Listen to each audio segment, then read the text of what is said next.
ప్రభువైనటువంటి యేసుక్రీస్తు వారి పరిశుద్ధమైన నామములో తండ్రి అయిన దేవాది దేవునికి నిత్యము స్తుతియు స్తోత్రములు మహిమయు ఘనతయు ప్రభావములు యుగయుగములు ప్రభునకి చెల్లునుగాక.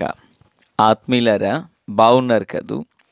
మరో పర్యాయం మనం ఎలాగున ప్రభును స్తుతించే భాగ్యం దేవాది దేవుడు మనకు అనుగ్రహించినారు. నేటి దినాన మొదటి మంగళవారం దేవుడు మనకు అనుగ్రహించినటువంటి మందిరంలో ఉదయం 6 నుండి దగ్గరగా సాయంత్రం 6-9 గంటల వరకు ప్రార్థనలు జరుగుచున్నాయి. మాకు తెలియని ఏదైనా మీ ప్రార్థన అవసరతలు ఉండిన ఎడల తెలియపరచండి. మీ కొరకు నమ్మకముగా దేవుని సన్నిధానాన ప్రార్థన చేయుటకు మమ్ములను మేము సిద్ధపరచుకొనుచున్నాం. అలాగుననే మరి రేపటి దినాన అనగా మొదటి బుధవారం మనము దేవుడు మనకిచ్చిన మందిరావరణంలో అద్భుతమైన స్వస్థతాభిషేక కూటం జరుగుచున్నది. ప్రేమతో అందరినీ ఆహ్వానిస్తున్నాం. రండి, దైవజనులు మన మధ్యలోకి విచ్చేయుచున్నారు.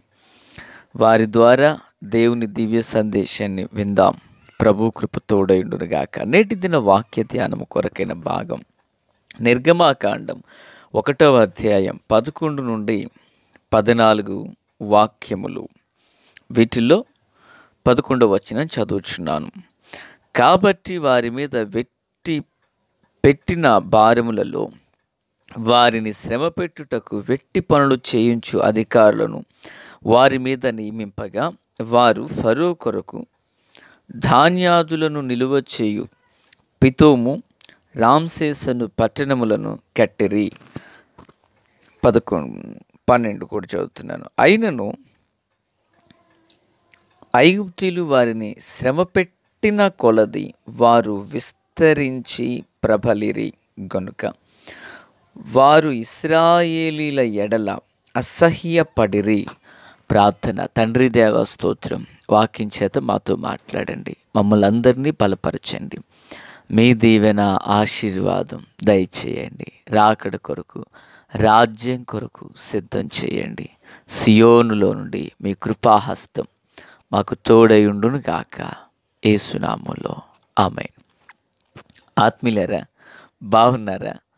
ప్రియులారా, ఈ భాగంలో ఐగుప్తీయులు ఇశ్రాయేలీలను ఎంతగా శ్రమ పెట్టి ఉండినను వారట బహుగా విస్తరించారు అన్న మాటను మనం చదువుచున్నాం. గమనించండి, ఇశ్రాయేలీలను వారు ఇబ్బంది పెడుతుంటే ఫరో యొక్క అధికారం చేత వారిని అణచివేయాలని వారు శతవిధాల ప్రయాసపడి వెట్టి పనిని చేయించేటువంటి అధికారులను తీసుకొచ్చి వీరి మీద పెట్టి వీరిని బహుశ్రమల పాలు చేస్తూ ఉన్నారట. ఎందుకని? వారు ఆ దేశంలో అభివృద్ధి పొందకూడదని, వారు ఆ ప్రాంతంలో వర్ధిల్లకూడదు అని. ఆత్మీయులారా, క్రీస్తునందు నాకు అత్యంత సన్నిహితులారా, ఇలాగున ఉండగా దేవుడు వారితో మాట్లాడుతూ వారి విషయమై రాయించిన మాట ఏంటంటే, వారు అద్భుతముగా వారు విస్తరించబడ్డారు అనే సంగతిని మనం చూసాం. ఆత్మీయులారా, క్రీస్తునందు నాకు అత్యంత సన్నిహితులారా, జీవము కలిగినటువంటి దేవుని పిల్లలుగా ఈ సంగతిని మనం బాగుగా ఎరగాలి. ఏంటంటే, శ్రమల మధ్యలో ఏ ప్రజైనా నలిగిపోవాలి. శ్రమల మధ్యలో ఏ ప్రజలైనా వారు విసుగు చెంది అణగారిపోవాలి. అయితే నా దేవుని పిల్లరా, క్రీస్తునందు నాకు అత్యంత సన్నిహితులారా, దేవుని బిడ్డలుగా మనము గుర్తు చేసుకునవలసిన విషయం ఏంటంటే,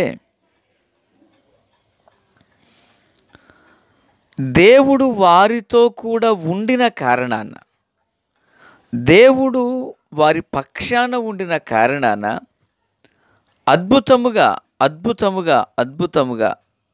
వారు విస్తరించబడుతూ ఉన్నారు. మరో మాట చెప్తున్నాను ఇక్కడ. వారు శ్రమల మధ్యలో ఉంటూ ఫరో కొరకు రామ్సేస్, పీతోము అనే పట్టణాలు కడుతుంటే దేవాది దేవుడు వారిని, వారి కుటుంబాలను కడుతున్నారు.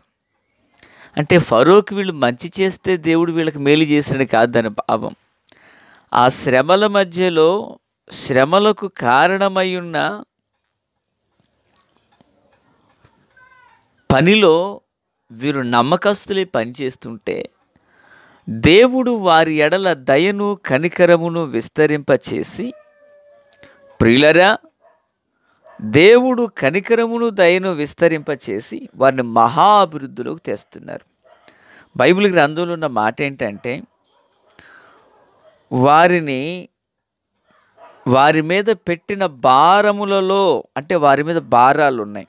14 వచ్చిన చివరి మాటలో విసికించారట. ఇన్నింట్ల మధ్య వారు ఏం చేశారంటే విస్తరించారు అనే పదాన్ని మనం చదువుతున్నాం. 12 వచ్చిన చివరి మాటలో వారు విస్తరించారట. ఎందుకు ఇలా జరుగుతుందంటే ఒకటే కారణం ప్రియులారా, దేవుడు వారితో ఉన్నాడు. యాకోబుతో ప్రభు చెప్పారు, ఐగుప్తులోకి వెళ్ళుటకు నువ్వు భయపడొద్దు, నేను నీతో కూడా వస్తాను. అంటే దేవుడు ఎవరికి తోడు ఉంటే వారి జీవితాలు అరణ్యం లాంటివైనా ఆహ్లాదకరంగా మారతాయి. అగ్నిగుండం లాంటి పరిస్థితులైనా అద్భుతమైన కృపతో నింపబడతాయి. మనందరికీ తెలుసు కదా, అదేనండి, ఆ 3 భక్తులు ఉన్నారు కదా, పేర్లు గుర్తొచ్చాయా? షద్రకు, మేషకు, అబేద్నగో అనబడిన వారులు అగ్నిగుండంలోకి వెళ్ళగా పడద్రోయబడగా దేవుడు వారికి తోడై ఉండిన కారణాన వారి యొక్క ముఖములు అగ్నివాసనకు మాడిపోలేదు, కానీ ప్రకాశవంతంగా వెలుగుతూనున్నారు. అగ్ని వాసన కూడా అంటలేదని దేవుని వాక్యం సెలవిస్తుంది. బహుశా నా అంచనా ప్రకారం ఆ రోజుల్లో బబిలోను దేశంలో బ్రేకింగ్ న్యూస్, అద్భుతమైన వార్త ఏదైనా ఉన్నదా అంటే ఇదే మాటలేంటండి.